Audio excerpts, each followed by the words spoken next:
Okay, so mag-start na tayo, sir. Okay, so pag alam mo, napaandar mo ng makina mo. Okay, ganito na, andar na. Tapos mag-go na tayo. Okay, so unang gagawin mo dyan, ibababa mo syempre yung handbrake mo.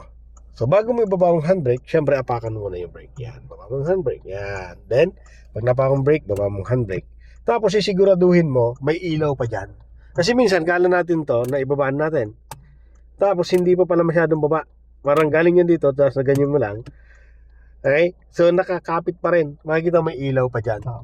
So para siguradong natanggal mo talaga to, tingnan mo kung walang ilaw. Okay? Sigurado po natin na to, kailangan nakababa. Kasi pag ito nakataas pa at natakbo ka, so pwede masira yung ating brake, itong handbrake. Okay? So pag okay na yan, naibaba natin handbrake. So dahil sa manual transmission ito, so lubog mo yung clutch mo, saka mo ilagay sa first gear. Ngayon, pag napasok mo ng first gear, tatakbo ka na. So, pwede mong pakawalan yung brake mo muna.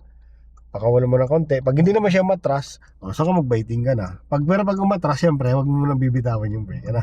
Okay? So, ready ka na? Gawa na tayo. Ayan o. Then, yan. Ganun lang para sa, yan. Then, tanggalin mo yung hazard mo, sir.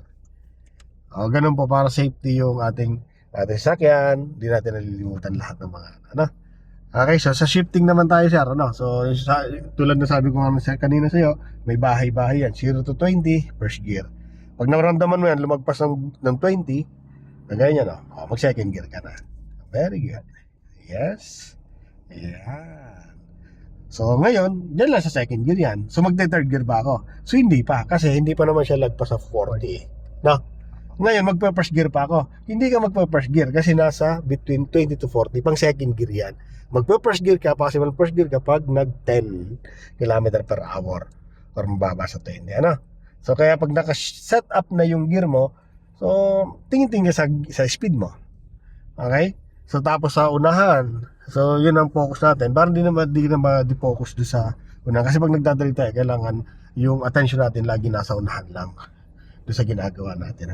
So ngayon kung iniisip mo pa kung mag-shift ng gear, so nakakaabala, parang nahati yung attention. So kaya yan, silip-silip ka lang dyan. So gusto mo maranasan yung third gear? Sige, palagpasin mo siya ng 40. Yan, sige, dagdag ka ng gas. Siyempre. Okay. Yan, lagpas na. Third gear. Very good. Yan. Diba? 40 to 60 yan. So pag bumagsak ng 20 yan, or ng so babalik mo din sa second gear, o pag bumagsak sa 10, sa first gear, naramdaman mo parang babagsak kasi paahon siya kanina. So nawawala yung gear talaga niyan. So nagbabago, So basta pag nagbago yung speed mo, magbabago ka lang ng gear. Okay? So ganun lang yan, Ayan. Di ba pataas to? So syempre, magbabagal ka kasi intersection din yan, blind spot. Tingnan mo yung speed mo ngayon. Yan, nakagaya nito. Yan. Lagay mo ngayon sa second gear. Ayan. Accurate na uli siya, Ngayon, bumagsak sa 10. Pwede mo actually ilagay sa first gear yan, Kasi bumagsak sa 10, Kung bababagalin mo pa siya. Yan, gano'n, Okay? So, gano'n lang sa shifting, sir. Madali lang naman. Paulit-ulit lang pati yan.